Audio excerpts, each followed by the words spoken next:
200 missi assolute, quindi la prima gara di questa mattina, batteria a teste di serie, lo ricordo, per ogni specialità, per ogni categoria. Nelle gare successive le ultime 3 appunto sono a teste di serie con i migliori 24 tempi.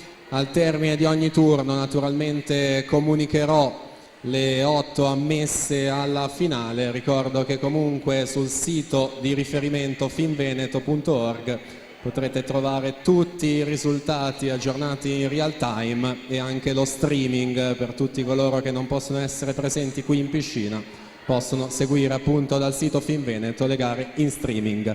Batteria numero 1 in corso, presentiamo la seconda. Matilde Floriana alla 1, Taia Vejnovic alla 2, Cecili Elkayer alla 3, Vera Farabegoli alla 4, Aurora Zanetta alla 5, Giulia Trentin alla 6, Gaia De Tomi alla 7, Eva Schileo alla 8.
(2:37,59), la dalla libera vince la batteria numero 1, alla partenza a seconda.